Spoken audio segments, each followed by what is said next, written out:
Today I am going to show you how to make this delicious potato casserole. Easy to make. I made it with ingredients that I had in my pantry and my refrigerator. So going to share with you my thrift store find that was just amazing, and you're going to love it, so stick around. Hello friends, and welcome to Butterfly Meadows Homestead. I'm Dorinda. Today I am making a potato casserole because I have some potatoes that were sprouting and I need to use them up, and I have some onions that are starting to go bad and I need to use them up. So I thought I would make a couple of potato casseroles, and I'm going to put them in disposable pans. So I'm going to freeze one of them and cook one of them for dinner tonight. First thing I have to do is peel my potatoes. So I'm going to peel these potatoes, and then I am going to blanch them in some hot water because I am going to be freezing one of the casseroles. And the thing about potatoes is they freeze a lot better and keep a lot better if you blanch them. So the first thing I'm going to do is peel my potatoes, and I just want to let you know I have over here, I had just a handful of dehydrated tomatoes that need to be used up because, you know, they've been there for a while. They're not bad or anything, but I'm like, you know what, I'm going to soak these in some warm water, and then I'll be cutting them up and sprinkling them out throughout the casserole, which will give it a really nice color and flavor. So I have those sitting here on the side in some warm water. And I'm actually going to use my mandolin to slice them. I don't normally, but since I am making two casseroles, I have so many potatoes, and I want all of the potato slices to be the same thickness so they'll cook evenly. I'm going to go ahead and use the mandolin for that.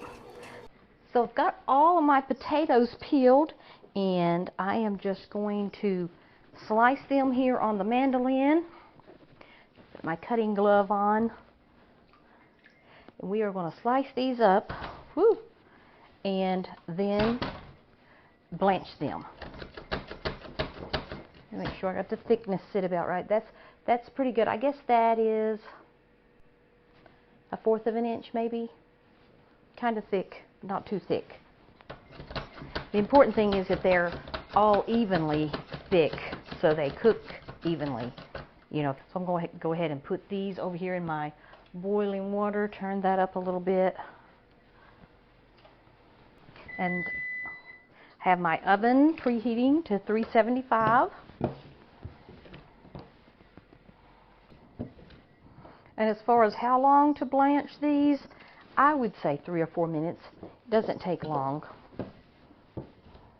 Now, since I have the mandolin out, I'm going to go ahead and use it to slice up my onions. We have our onions. And this is kind of a scalloped potato casserole that I'm making. It's going to have cheese and onions, and because we are going to be eating it for our meal and not just a side, I am actually going to be putting some ground beef and sausage in it that I have canned here, so we'll have our protein in this dish as well. So while our potatoes are continuing to blanch, they've just now started to come to a boil, I wanted to go ahead and shred up some cheese I have.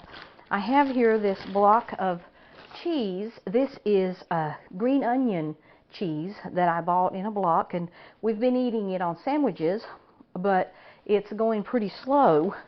So I thought I would go ahead, and this would be just delicious because green onions are delicious in this dish. So I thought I'd go ahead and shred this up, and we can use it in our casserole. So I'm going to shred it on the big holes. Hopefully it'll shred good. It is a pretty soft cheese, but I'm going to do my best to shred it here. So I think we're about ready to take the potatoes out of the boiling water. So now before we start putting these together, I want to go ahead and take my sausage and beef out of the jars and put them in a bowl and kind of crumble it up so it'll be easier to layer. And if you don't have canned meat, ground meat that you can use, you can leave the meat out, or you can brown up some hamburger and use that. You can actually use any kind of meat. If you have some leftover ham or bacon. Really, there's nothing that says you can't use any kind of meat that you have. So whatever you have available to use, then you can put it in this potato casserole. So the first thing I'm going to put into my pan is a little bit of butter. So let's get some potatoes over here and then I'll spread them out. So just kind of want kind of like a single layer of potatoes, kind of overlap them a little bit. And then we are going to put a layer of onions. I'm just going to sprinkle those along. I want to put some of my dried tomatoes, and I just use a pair of kitchen shears and cut them into small snippets. I love to dehydrate tomatoes. I have a video on dehydrating tomatoes. I've got a layer of potatoes, a layer of onions, some sun-dried tomatoes, and here I have a onion soup, a homemade onion soup mix. I'm going to use it for my seasoning, and that way I won't have to use a bunch of others. And I'm just going to sprinkle a little in between each layer. Now I'm going to put a layer of cheese.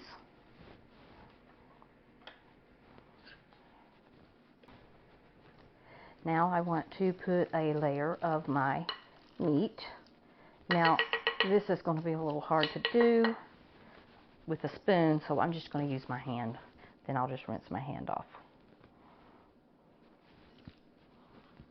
Whatever kind of meat you do put into your casserole, you'll want to cook it first. I wouldn't put raw meat. I would definitely brown it or cook it first before you put it in your dish. And I'm making two because I had so many potatoes, and then this will be really nice on busy days when I don't have time to cook. I can just set this out and then put it in the oven and have a meal just like that. You don't have to eat fast food or junk food. We're going to go back with another generous layer of potatoes. We're going to go back in with another layer of onions. Now I'm going to sprinkle a little more seasoning. Don't need a lot, just a little bit here. I am going to put a little more butter on top. We need some kind of sauce on our casserole, and I wanted to show you here. Here's a can of cream of mushroom soup. So what you could do is put this in a bowl with maybe about a fourth of a cup of milk or water and stir it up, get it a little thinner, and pour it over the top of your casserole. But what I'm going to do, because I'm using leftovers from the fridge to make these casseroles, I have leftover breakfast gravy. Now there's no meat in this gravy, it's just a milk gravy that we put over top of biscuits. I made it myself, and I am going to use this as my sauce on my casseroles, and it'll be delicious because all this is some oil and flour to make a roux, and then I added milk to it and a little salt and pepper. That's all this is. So I can use it for my topping. And if you don't have a cream of mushroom soup, or you don't want all that salt, I don't like to use grocery store canned foods because of all the sodium, and it's the bad kind of salt. And then you can make up a little roux to pour over your, I think it's called a bechamel or something like that. But you can, it's just oil and flour, and you kind of brown it, or not get it brown, but just cook it a little bit, and then you add milk and make a thick gravy, and you've got yourself a cream of whatever soup, whatever flavor you want to make it. And now I have a freezer meal that is going to be absolutely delicious, and I have dinner for tonight. So I'm going to pop this in the oven, and I will show you what it looks like when it comes out. I believe our casserole is ready to come out of the oven. So you want to bake it until it is bubbling all the way to the center, because it'll start to bubble on the outer edges first. And then you also want to take a fork and just make sure that the potatoes have softened. So that's how you know when it's done. Here is our beautiful cheesy casserole. It just looks absolutely delicious. Okay, so we've been letting this cool for a few minutes, and we're gonna dip some out and see how it tastes. Look at that. Doesn't that just look delicious? You've got your sausage and beef, you've got your tomatoes, your cheese, and your sauce, and it's just looks so good. Let's get a little taste.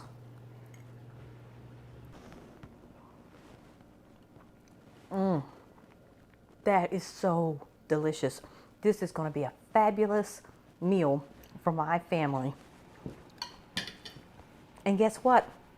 I have another one in the freezer, so I can look forward to that on some busy day when I don't have time to prepare dinner. Just look at this beautiful flag that I got at the thrift store yesterday for $6.99. I am so excited because we needed.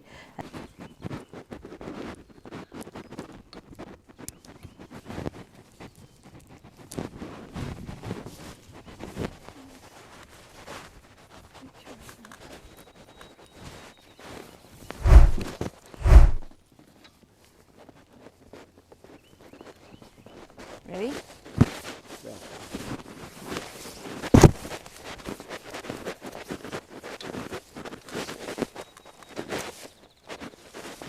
Is it up there? Yes.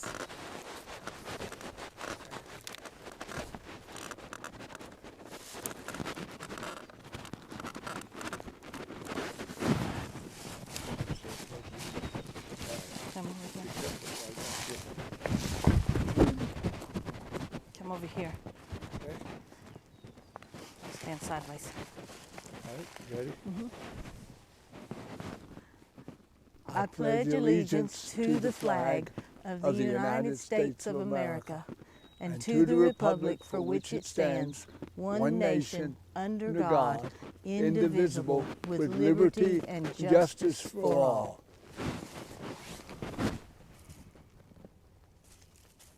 I hope you enjoyed this video. I hope you're learning from me tips and ways that you can stretch your food budget, make delicious, nutritious meals for your family that don't cost a lot and are not complicated. You don't have to be a gourmet chef to cook healthy, nutritious meals for your family. I really enjoyed being with you today, and I hope you enjoyed this video. I hope you'll watch some of my other videos up here. God bless. Bye-bye.